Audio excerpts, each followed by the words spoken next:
Bible delight മലയാളത്തിലേക്ക് എല്ലാവർക്കും സ്വാഗതം. ഈ എപ്പിസോഡ് എല്ലാവരും ഷെയർ ചെയ്യുക, സുവിശേഷവൽക്കരണത്തിൽ പങ്കാളികളാവുക. ദൈവത്തിൽ ആശ്രയിക്കുന്നവർ വീണ്ടും ശക്തി പ്രാപിക്കും. അവർ കഴുകന്മാരെ പോലെ ചിറകടിച്ചുയരും. അവർ ഓടിയാലും ക്ഷീണിക്കുകയില്ല, നടന്നാലും തളരുകയുമില്ല.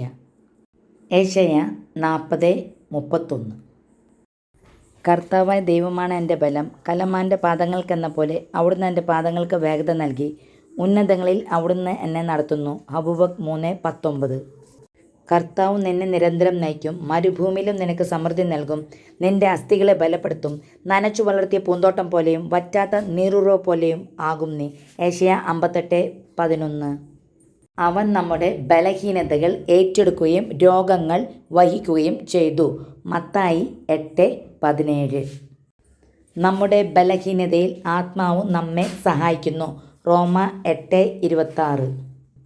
നിന്റെ ഓടാമ്പൽ ഇരുമ്പും പിത്തളയും, നിന്റെ ആയുസോളം നിന്റെ ശക്തിയും.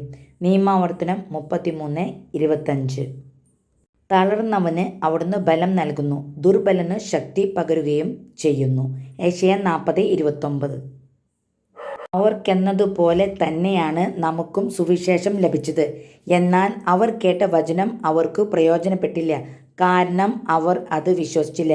ഹെബ്രായർ 4:2. വിശ്വാസം വഴിയാണ് നാം നീതീകരിക്കപ്പെടുന്നതും നമ്മുടെ ജീവിതത്തിൽ അത്ഭുതങ്ങൾ നടക്കുന്നതും. ദൈവത്തിൻ്റെ വചനം സജീവവും ഊർജ്ജസ്വലവുമാണ്. ഇരുതല വാളിനേക്കാൾ മൂർച്ചയേറിയതും ചേതനയിലും ആത്മാവിലും സന്ധിബന്ധനങ്ങളും മജ്ജയിലും തുളച്ചു കയറി ഹൃദയവിചാരങ്ങളെയും നിയോഗങ്ങളെയും വിവേചിക്കുന്നതുമാണ്. ഹെബ്രായർ 4:12. ഞാൻ നിങ്ങളോട് പറഞ്ഞ വചനം നിമിത്തം നിങ്ങൾ ശുദ്ധിയുള്ളവരായിരിക്കുന്നു. യോഹന്നാൻ 15:3.